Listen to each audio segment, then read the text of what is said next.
Hi, I'm Carl Lanning from Brazos River Charter School with This Week in History. Well, this is actually a pretty busy week in history, but there's one big thing. Pearl Harbor. December 7th, 1941, the United States Naval Base in Pearl Harbor, Hawaii was attacked by the Empire of Japan. It was a stab in the back, killing almost 3,000 Americans. And as Franklin Roosevelt quite well put it, it was a date which will live in infamy. I had the great fortune of working with a man by the name of Bill Storm. He was actually at Pearl Harbor on that fateful Sunday. He was an electrical contractor in my hometown, and he had a bumper sticker on the back of his vehicle that said Pearl Harbor Survivors Association. And so I was very curious to hear about how the biggest conflict in American history started for one man. Bill was an 18-year-old electrician's mate on a destroyer similar to this one. The sonar was just being introduced onto naval vessels, and there were some teething problems with how you integrated it into the electrical system.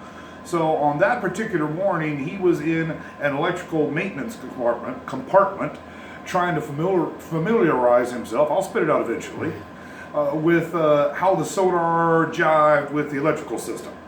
The electrical compartment was near where the captain's cabin was. Now, the captain wasn't on board that morning, but the officer in command came walking down past Bill, asked him what he was doing, then ordered Bill to go down to the galley and get him a cup of coffee and grab one for yourself while you're at it. Bill reported that he was climbing a ladder on the superstructure to actually get up to the bridge to deliver the coffee, that he heard a sound that sounded like very large gravel being thrown with a lot of force up against the superstructure of the ship.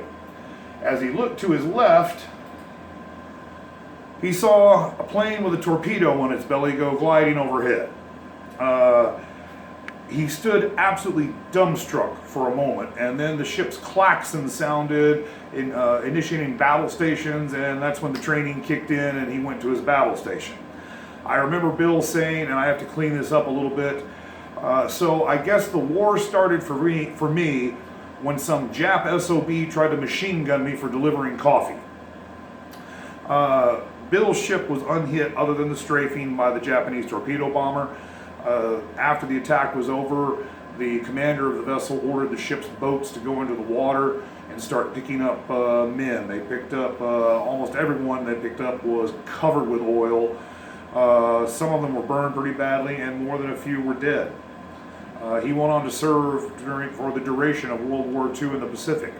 You know, I learned a lot of other things from him also, and talking about that, because it was funny some of the things that he decided to mention. For example, he said that on board his ship, when they went in for a refit in 1943, Coca-Cola installed a soda fountain.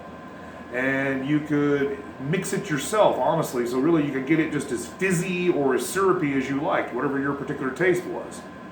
He also mentioned that if you were on a destroyer and you were attached to an aircraft carrier battle group, that the aircraft carriers would pay a bounty to get any kind of downed pilot back aboard. And so if you picked up a pilot who had to ditch in the water for whatever reason, you delivered him to the aircraft carrier. The aircraft carrier had large freezers, and they would send over ice cream. I don't remember the amount that he said. I want to say he said 5 gallons, but I've also heard 20 as well. So I really am not sure. I haven't been able to nail it down exactly what it is. But either way, United States Navy ice cream scoop. I am Bill Storm, though, I can tell you one thing. Refused to ever buy anything that was stamped made in Japan for the rest of his life. Can't say I blame him. I'm fortunate to have met Bill Storm. He taught me a lot of things, some of them even having to do with being an electrician's helper, even though that wasn't really something I was very good at. But if you ever get the chance to meet someone like that, and there are still people out there, that you're curious about something, ask. And then once you ask, practice what Benjamin Disraeli was getting at when he said that God gave us 2 ears and 1 mouth for a reason.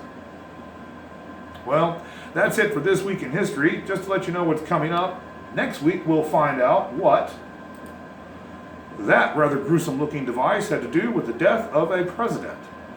Well, I'm Carl Lanning. This is Brazos River Charter School, and we look forward to seeing you right here next week.